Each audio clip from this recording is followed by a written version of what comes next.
to bring you the final arc, basically, here of X-Men 97, Season 1, Episode 8. Tolerance is Extinction. Part 1, yeah, exactly. So this is the first of 3 episodes, which is a crazy arc for a finale, right?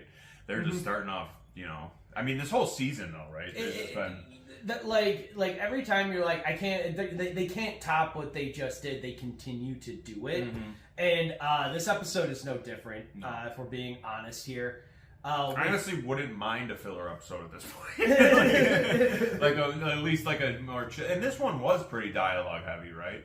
Like definitely big action sets. But man, it was like there was a lot going on in this episode. But even with that, it wasn't. It didn't feel like I was like slogging through anything. And man, no, really it moves along. And so like the pacing of the show. So we start out at the X Mansion. We got Cable taking some target practice on some bottles, which is just like a classic thing. I love to see it. No matter what time period you're in, it doesn't matter. Across all media, I just love seeing it. The last time I truly remember like seeing it in something like really big that was like in my life was Walking Dead. Nice, yeah. Like when they were doing that and like I forget which video game. I think Red Dead Redemption. You take some shots at absolutely. But yeah, there's definitely some games. But anyway, yeah. So he's just doing some pot shots out in the yard, like just being like a emo boy. Yeah, just it's like super funny. It's so funny seeing like a man who looks older than his parents be like a teenager. Older than his dad and stepmom? Yeah, exactly. Which is like this is a Summers episode for sure. Yeah. So like we get Scott and Jean kind of watching over him, like Cable just feels guilty, right? He's like, I sent him to the future not to have this horrible life that he's clearly had, but to have a better life. To have a better life, yeah. And to actually live. And you have to remember, like, he just realized Cable is his son in the last episode. Yeah. Like, they've seen Cable. They just didn't put that together. So, like, holy shit. It's like, it's a big reveal because they had other, like, interactions in X-Men, the original series, with Cable and stuff, and it's just never addressed. So it's really even awesome. It's even more awesome because that entire time, Cable knows. Yeah. And isn't saying anything. Doesn't say anything, right? So clearly this Scott hasn't had the memory probably of Cable, but like, they've dealt with each other in the past. But he feels like it would be nice if the professor would have been there to teach him how to be a dad. Jean's like, that's not how that works, you know? You know, you can't really be taught to be a dad. It's something that happens in action. Yes, you could have gotten you got a good like moral center from professor, but you could still use that. And, you know, I don't think... You have a good outlook, or a good outline, or a good, you know, like, role model in what a father figure should be in the professor. And you know what you wouldn't want. And in this moment, that's all we could do is from here on out. You already did that, and we're here. And they also go over the fact that Bishop was lost in the time stream. He's in a different time stream. So, like... disconnected from Cable. Yeah, that's awesome to figure that out, because we did see during... Remember It, episode 5, we see the Watcher up there. So now if Bishop is in another time stream somewhere, what's he doing out over there? What's going on with the Watcher here? I just want to bring these things up so that we keep it in our mind here. We actually get to why the Watcher was there in this next scene, where Cable's kind of explaining the future. And he's like, they're like, oh, I can't believe it went bad again. I can't believe it's like a horrible place. And he's like, no, it's actually a utopia, just not for us. It's a utopia for humans, but we're made slaves and we're meant to work for humans, and it's kind of a beautiful place that we're going to have to disrupt, which is a definitely different vibe than we've gotten before in like apocalyptic storylines. Like this is a little more fun, I think, like a little more like interesting. The fact that humans will really want to fight for this utopia, probably a lot of them, if they have any idea that that's what's going to come from it. Well, yeah, because this was so awesome about this breakdown of Bastion from Cable, about like who he is, this utopia, and everything that like we get. He actually succeeds in his mission. And like getting that utopia and everything, and that's why Cable keeps coming back. It's also interesting about like we get the explanation of like the prime Sentinels and the same technology that like Cable was originally infected with. Yeah, he doesn't know who Bastion is really. He just kind of like they have a name and like he kind of just thinks that he's mixed up with the Master Mold, like he's got some kind of DNA link with him. But anyway, he's talking through the future stuff, and Logan's like, "Why didn't you stop it, man?" He's like, I kept coming back, but I would get slipped out of time. Yeah. And that's when we get to the moment where Beast brings up, Kamar-Taj which is like Doctor Strange. Kamar-Taj, the Doctor Strange and the Mystic Arts and Absolute Points, which we've also heard. Yeah. Nexus events. Nexus events, Absolute Points in time. It's going to be somewhere where no matter what timeline it's happening, the event's going to happen. Like Peter Parker's uncle dying. Like, all these things that have to happen to move time forward. And no matter what, whenever Cable goes back to the Genosha point, he gets pulled out of time, basically by time itself. That's why the Watcher would have been there. The Watcher's always there for Nexus events or Absolute Points, exactly. Like, he's going to be there for a moment like that. Mm-hmm. He will be there, and that's why we see him in, like, the sky there and stuff. But it'll be interesting to really know if it was the Watcher who's like, nope. Because he also says he doesn't interfere. He just watches. Right. He just watches as the things unfold. And it's just basically like that TVA. Yeah. Like, there's always just that it's literally impossible where time will just suck itself up at a certain, like, you know what I mean? And so, snake eating its tail. Or he's not intervening and he's trying to stop someone else from intervening, isn't really intervening at the end of it. I guess, you know what I mean?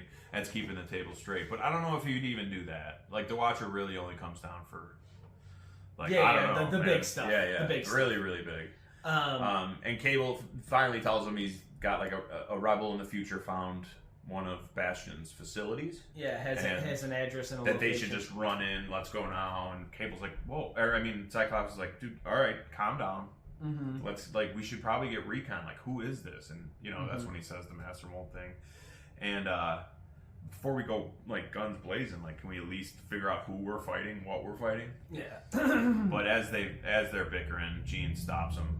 Very mom style. And because Cable's like, it's too late for the overprotective dad routine. Yeah, exactly. Which again is like such an emo kid thing to say. It's so funny. Like, but Jean stops him, shows him the TV, which is reporting that Xavier is alive, and the mutants have been hiding this fact. And not only have they been hiding this fact, they used it to kill Gyrick.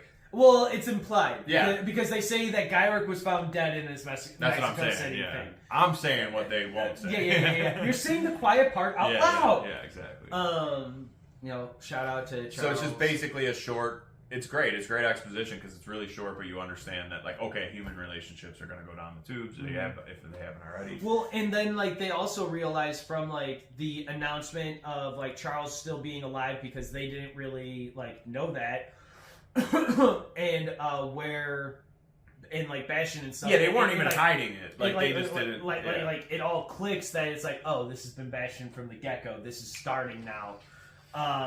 We get a cut to Cable's like, this is the beginning. This is how it starts. This is how it all starts and everything like that. But now we get to Jubilee and Roberto who are eating breakfast at like super fancy bougie breakfast. Jubilee's like, what? Doing here. Yeah, she cracks open this giant ostrich egg. The parents are with the mom. Yeah, and the news is on. And they're talking Liam about Stryker. You see, is the name on there, and it's like one of those opinion shows, news shows. Well, they're just discussing mutant matters, and Roberto's mom says she's having a fundraiser for Genosha. Ooh, nice, right? We gotta bump that wine cases up to like 15, I guess. But they're just Jubilee's tired of it. Like they're not. She doesn't really care. It's just basically for PR. Because they're holding this benefit is for the people of Genosha, is what Roberto's mom says, and yeah, exactly. She's just like, and then we get the you people back and forth. Also. Even that's funny because Jubilee says you people. It's just like you people. Like it's like when. A black person says that to a white person, you people, compared to black person or a white person saying that to a black person. The difference is huge between those two things. Like, yeah, the racism isn't quite as bad on the one side of it, right? So like her saying it is just being more like you people, as in like, as in rich people or like or people with power, right? Like, but it's probably going to come off also humans, right? Which are also human for the most part. But she's like, I've been dealing with bad mutants too, but like, this whole thing is just all spilling. Don't spoil the bunch. She's slurring her words and stuff. Right. Like, which is one of my favorite sayings. Yeah. But I do love. I love Jubilee's final like words before they walk out. Of, "Come on, Roberto, you have a trust fund." Yeah, this is funny. Like you have a trust fund, and I have good taste, and we both need retail therapy. Yeah, for real. And it was funny because I just love how she took charge there. Like, let's go spend your mom's money. Yeah, that was great. Yeah, that was pretty funny. Yeah, so they leave, and back at the X Mansion, we get Nightcrawler and Jean kind of watching over Rogue, who's still incapacitated, knocked out in coma. Yeah, and just Jean's having a really hard time with splitting the memories. Like, I have these memories. I know it wasn't me, but they're still there. Like, I still have these feelings in this. And Kurt's really great, man. Yeah, he gives some of the best speeches. I love how he's like, at first, yes, Miss Gray, and like she's like, Kurt, call me Jean. Right. Call me Jean, please. But to be fair to Kurt and Nightcrawler, he's not like the X-Men. He wasn't like in X-Men like the rest of them. So they didn't have that relationship the way him and Rogue did. Yeah. Or even like him and siblings and stuff. Him and Gambit, like they've had their like little side adventures like more. Yeah. But like for the most part, I don't think him and Jean have had like a right? Like this type of moment between them. So it is probably that icebreaker moment, but they have known each other for a long time, and he just is one of those like good Catholic boys, right? Yeah. So he's gonna call her Miss Gray until she tells him otherwise. Right. So it is a cute moment there. Well, and then I also love, because like the reason why he does it is part of the next thing he says is like, you know, Madeline preferred her first name too. But, like, when Nightcrawler knew, did he know Jean? Did he know, like, Madeline prior Jean? Yeah. But then when they were on Genosha, he probably was like, oh, hi, Miss Pryor, or whatever. And she was like, call me Madeline. You know? Yeah, he's a respectful king. Yeah. And he says one of a really sweet line here, which memories are merely dim images echoing with emotion. So, like, which is true. Memories are ever changing. They don't stay the same. They change as you grow, and to rely on a memory as truth is actually silly when they are just like a feeling basically that you have. But to not accept that also is silly. To not just like move on, to accept that is a feeling that you should live with, and you know. Families are chosen sometimes. Well, because like what he's getting down to is like the image of the memory doesn't really matter. What matters is like the feelings that you have and stuff from them, and like what you know, like what you can feel and stuff from that experience. Like literally what any stepfather goes through to a point where they love this kid just as much as they would have if it was their own kid, but they have that separation always where it's like it doesn't matter, right? Like me and Rogue are brother and sister, right? But we didn't necessarily have to be. She's my, you know, mom's adopted daughter, and my mom left me at birth. Like there's really no real, exactly. Which is like funny, but like there's no real brother-sister connection, but we made that happen, and we stuck to it, and that was a choice. Family's a choice. And through that choice, we decided to move on from like the past of like whatever was our past. We're moving forward together as brother, sister, as family. And again, being that chosen, found family stuff. Yes, exactly. And you know, like. That's another thing that Kurt says is like, you know, blood is blood, but family is a choice. Exactly. So, which next scene is the Summers family together. Yeah, and on the Blackbird. They're on the Blackbird, which is this is a fun scene. While Mr. Sinister is running some experiments. Yep. With Magneto tied in the back. It's just In weird, like X, like he's like tied up on like an old crucifix. It would have been, but not except whatever. He's in his undies. He's in his tidy whities. Like Speedo, it's really funny. Oh man, give him some pants. But while Sinister's doing these experiments, Valerie Cooper walks in. Yeah. You know this the UN this person who has just been very visible during all of these horrible tragedies, and just clearly not has made the best decisions, is kind of just over them a little bit, I feel like, because she calls him Dr. Mangala, but Sinister kind of like, yeah, like he wishes, you know what I mean? Like, yeah. Dr. And Mangala, she's like, what? Oh, I knew Mangala, but he was just nothing but a stupid Nazi. Yeah, he was a Nazi pup. Like he was like a little, so he could have worked for Sinister and been great, you know? It's just like insane. Like, if you guys don't know, Mangala is one of the worst Nazis that has existed. Very experimental. He did very crazy experiments, and just like Sinister. But Sinister's like I could have used his talents. Well, it's even gross what Sinister is saying here too. He's like because Cooper's like, what are you doing here? You're your own powerful person. I don't get it. He's like, I'm using Bastion. Like the pig pen of a pig pen brimming with mutant subjects for testing. It's my it's my best life. This is basically. Literally what I've always wanted. And so that's I mean, we know. I don't know if I necessarily believe Sinister. I don't know if he is actually using Bastion or if Bastion's using him or one of those. I think he thinks Sinister thinks he's using Bastion. I think he might Bastion, think. I think they both think they're using each other, which is like the typical bad guy thing. Thing that's going to end up going wrong between partnering up with other bad guys, right? So, so this is the moment Sinister kind of just walks out, and Valerie uses this as a time to apologize to Magneto. And man, Magneto is just not talking. He hasn't said one word. He hasn't said anything to anybody since Genosha. Right. And she's like, and him being up on a crucifix like this is really interesting. It's wild. And she's like, I swear I didn't know. And it's just like, who'd you sign up with? What are you talking about here? Right. If you knew, you walked in clearly understanding who Sinister and Bastion were here, Cooper. Yeah, I don't know what she thought was going to happen.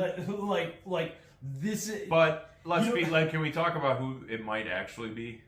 Because Mystique has been very missing from this show. Very and the true. way she has this emotion with Magneto in this scene especially. Mm-hmm.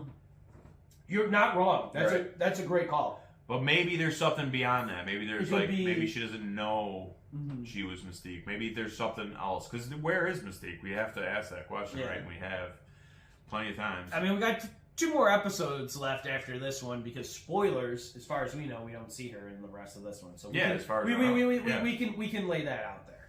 But anyway, so another reporter type of person shows up to the X Mansion, Trish Tilby. Right. And she's in Beast Lab, kind of, where he's studying Trask, and she's, bringing him coffee, trying to get in. And it's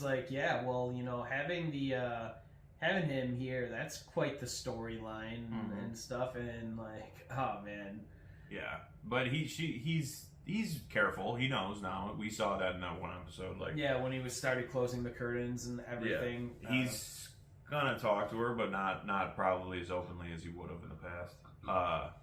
But he's just explaining what's going on with Trask and what he thinks. But we cut back to Cable, Jean, and Scott, who are on the X-Wing and are about to, or have the coordinates now, and they're about to get to the facility, and they're at Bastion's facility. But it's actually just a house, a neighborhood, and it's just a house, and then we see this. We get introduced to this old woman who's like, oh, my son said you wouldn't be here until tomorrow. Right. Let me go pack. And then Cable's like, hey, we'll just play along. Yeah, play along. So they use this moment for Jean to kind of sense the place out and use her powers to connect to the past of Bastion, basically. And we see that he was just a boy who kind of like heard machines, and then yeah. his father was infected by Nimrod. Yep. Making him part human and like part like Prime Sentinel. Yeah. Like, yeah. So he's kind of this new being that's human and Sentinel. So like his hate for mutants is unprecedented for sure. Absolutely, and we get, but yeah, we get these awesome, like in this flashback, we get the awesome overlay of like the Master Mold face and stuff like up there, and it's like you will be the most powerful mutant alive, and all of that, because we've been seeing these random face overs like pop up throughout all season, like during these high intense moments and stuff, and you've been trying to figure it out, and it's like. Clearly, this one was Master Mold. I believe we for sure see Nimrod. Oh, yeah, at yeah. another point too in it, and it's just great, man. Yeah. And we get the whole explanation of like, kind of like what's going on here. Like he is the descendant of Master Mold and Nimrod and everything. He mutated and then evolved to being born and stuff like. It's crazy. It's very insane the fact that he's going to have all this extra hate towards mutants because he doesn't feel probably connected to just humans. But he definitely probably wouldn't feel connected to mutants. So like he's in this in between where his hatred's going to just build up. And it starts boiling. It really does. We cut back to the Bastion like sinister like lair, like Valerie Cooper to Bastion's like, you should have told us about Genosha. And he's like, well, I did, you know, bullying the underdog, too many people begin to feel sorry for them.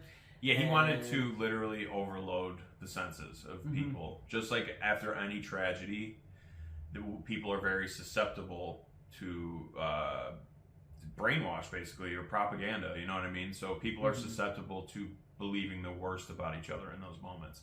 And he knows that. And he used that, so he was like, I'm gonna go hard right away, and then just keep going hard, and they're not gonna have a chance to catch up.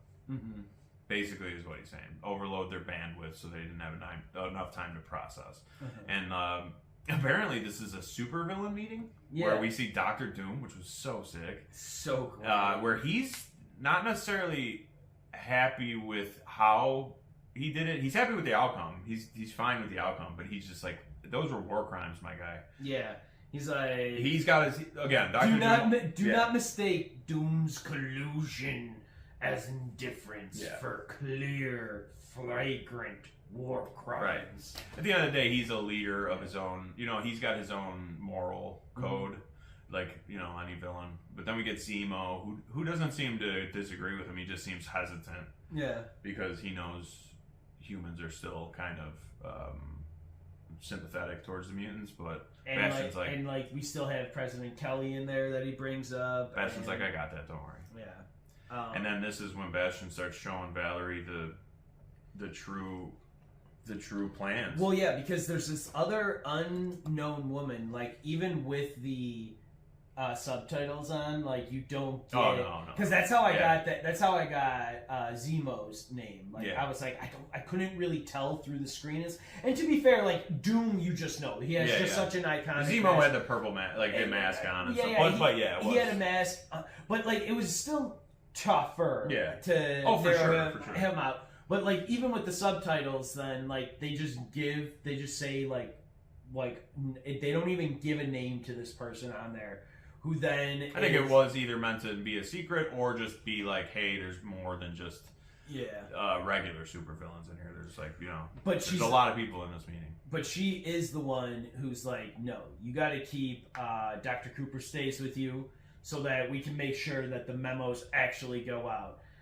And Bastion's retort though is like, nifty. I'll even throw in a tour. Yeah, exactly. He doesn't care about anything anyone else has to say. His plans coming to fruition, and his hate for mutants is just unknown to even the worst villains. You know what I mean? And so he takes Cooper on the tour, and they go down an elevator, and in it he explains what's going on. In generations, mutants outnumber humans 10-1. Next generation, extinction. It's literally the great extinction theory. Is it?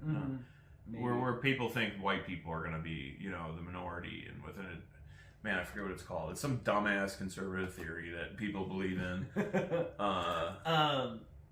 But so while Colin's going to double check that, but Bastion is, he takes Cooper down into this place. White replacement. And he, white replacement. And he calls it, we find out what OZT officially means. We talked about it last episode because we knew about it already, Operation Zero Tolerance. Right. And tolerance is extinction.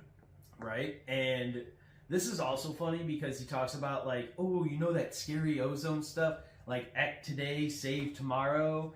I just love it how he just how they're throwing out these little things because it's it was stuff fed to us as children. Yeah, exactly. Like those sayings and whatnot of growing up with all of that. But he basically also takes trash out to the trash here, basically being yeah, he did good stuff, but it was nothing compared to what we actually are capable of and what we're going to be able to do. And then we just start seeing people being dipped into Sinister's goop. And then we find out that what he is doing is making these people that are being dipped into it exactly what happened to Trask. Yeah, so the way he's been finding these humans is so funny. The AOL chat rooms and people who are outwardly are on forums or in groups talking about how much they hate mutants. Just maybe a group would find white supremacists or any other neo-Nazi today, where you'd find them on Reddit or something like that. So he's going to chat rooms, finding these people who don't necessarily know that they're being turned into a prime sentinel. They're being turned. They just think they're fighting some cause, and he's like, "That's enough. Cool." It's as if Captain America didn't know he was getting this the serum. You know what I mean? So it's a little different when it's that way. Yeah, and Cooper's wait, you're weaponizing civilians here. This is super messed up. It's they got no memory of it. Yeah. Bastion just does not care about. They wake up and the next day in their house or wherever and they're fine. The next time that a mutant's out at a bar and they flirt with them, they snap. Mm-hmm. And he's just just fine. Totally rewiring these people.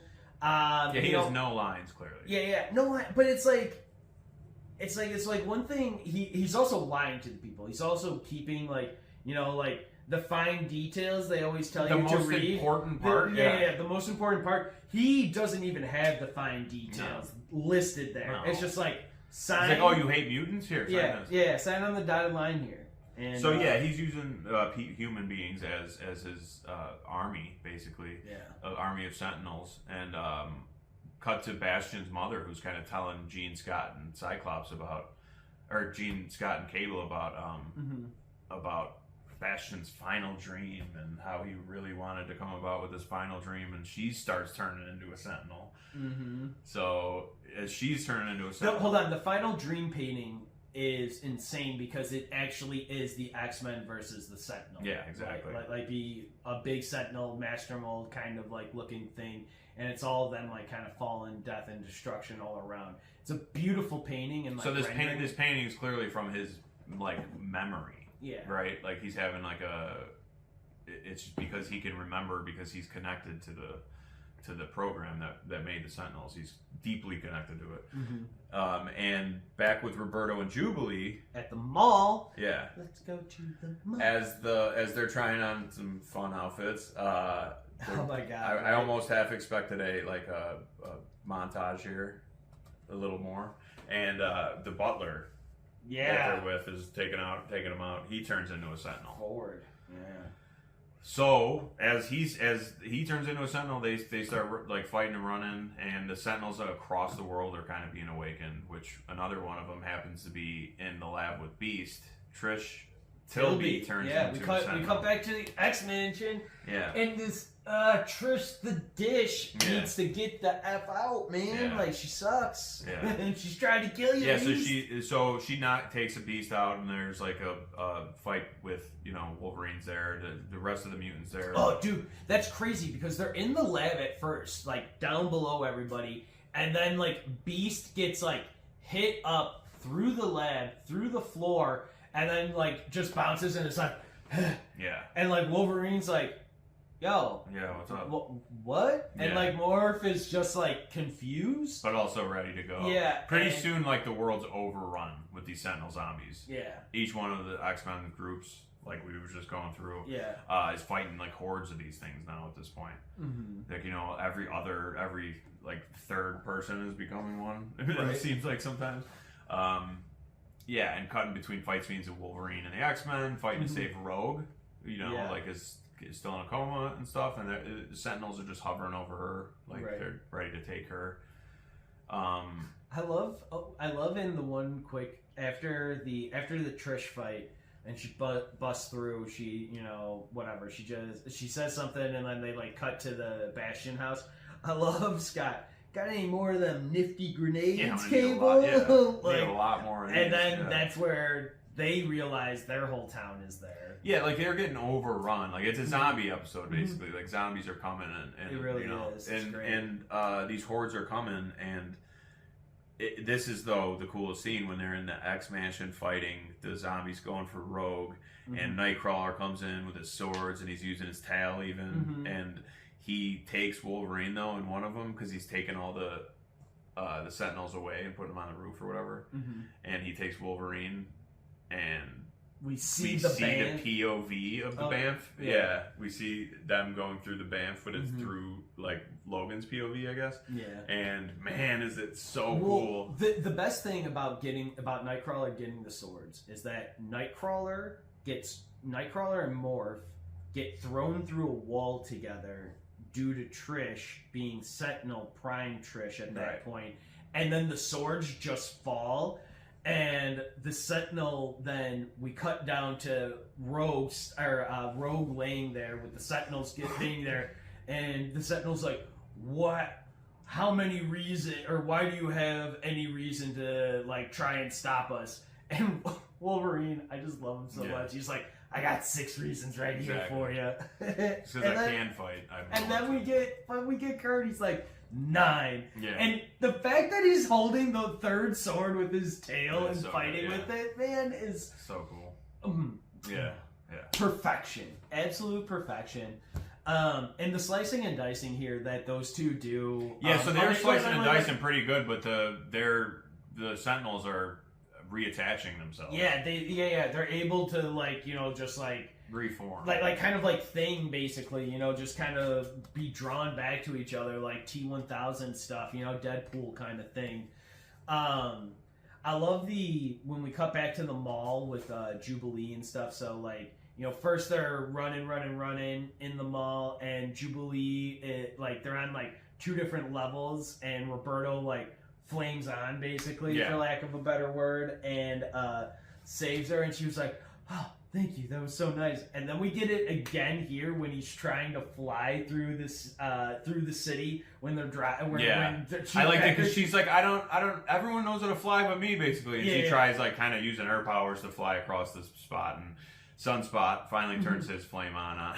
And he saves her, and he's not necessarily the greatest flyer. He's like, I'm still trying to learn how to steer, as he almost was runs saying into a building. He was waiting to show her. Yeah.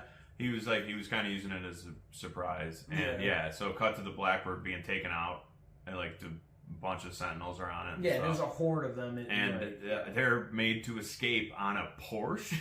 Yeah. It's such a crazy scene. It's so 90s again. So they're in the Porsche. Dude, that's something straight out of the Fast and the Furious now. Yeah, true. So like, as much as a car being shot out or driven out of the back of a falling like plane in the 90s guess what? Fast and the Furious for sure brought that back because I'm pretty sure they've done that. But yeah, I wouldn't doubt it. But yeah, so the Summers family's really, they take the roof off. It was a hard top, though. I don't think it was supposed to come off. Yeah. Cable's shooting from the back, and this is just one of those, like, the Summers family just, like, going off. Mm-hmm. And it's really cool. But cut back to Roberto and Jubilee slam into the window at the mother's, like, gala, like the event where they're having the charity. And the Sentinel comes in, and he's like, please help me. Yeah, he's like, please help me. And the Sentinels are in there, and she's like, they're going to kill me. And they're like, no, we don't kill. The Sentinels stop. Yeah. And they're like, no, we don't kill mutants. We save them. And what? Yeah, and what? To the humans, that's like, oh, why are you running? Why are you causing such a ruckus? And, the mom's like, just go with him. Yeah. Oh, God. Yeah. Mom. Not understanding that it's this clearly... They're coming to kidnap your kid. Yeah, they're turning him into a slave. Yeah. Or worse, they will end up killing him. Yeah, right? Because Bastion knows optics, right? That thing that brings us back to the president. Like, he overwhelms the senses, but he also knows that, these Sentinels aren't killing the mutants, they're saving them, right? Mm-hmm. After the attack on Genosha, they needed somebody to save them. Yeah. And back at the X Mansion, Bastion's kind of just looking over the destruction of the X Mansion's destroyed. Sentinels are all above the air and stuff. There's even a couple of them standing guard at the gates. Yeah, before and then his assistant comes up and tells him, Valerie let Magneto loose. No, Sinister calls. Yeah. Oh yeah, Sinister calls. Yeah. And it's like, Valerie let Magneto loose. Like, you got to do something about that. He's like, dude, too little, too late. Human wrench let Magneto go. Exactly. Lost her mind. Yeah. And he's like, of course she did. Yeah. It's too late. But so he locked her up. But she goes on this monologue, man, where she says Magneto was right.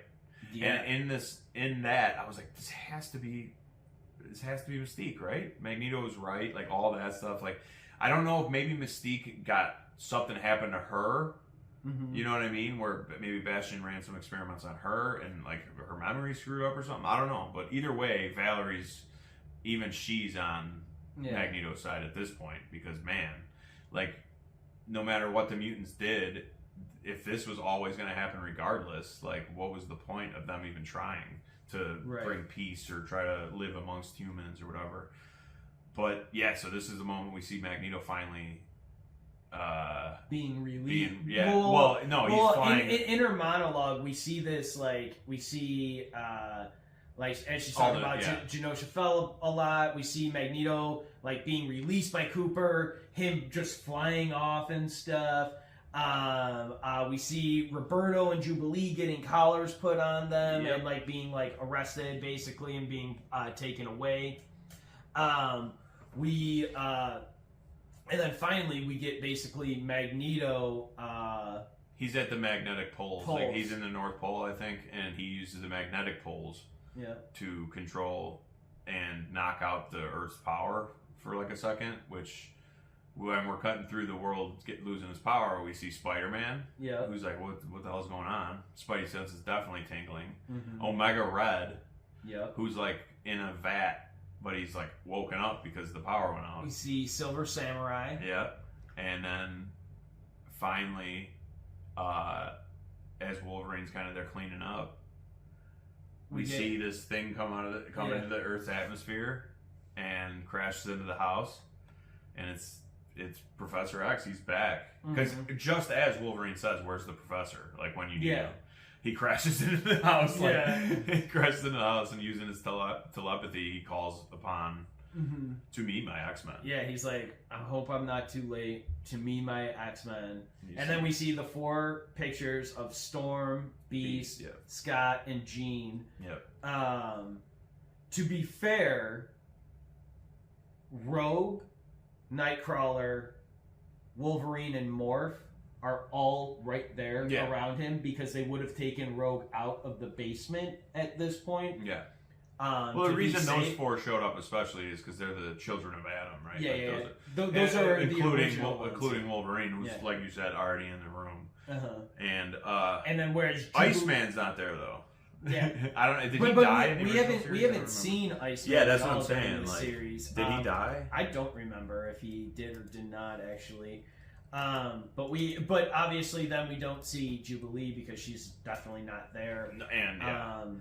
And again, he's talking to his OGs. Yeah. He knows who he needs to connect with right now to save the rest. Like he can't connect with all of them without having a connection to what's it called, Cerebro. So but this, and then like we see him call to them, and then we get the credits, and I love this episode, man. X-Men 97 is just continues to kill it.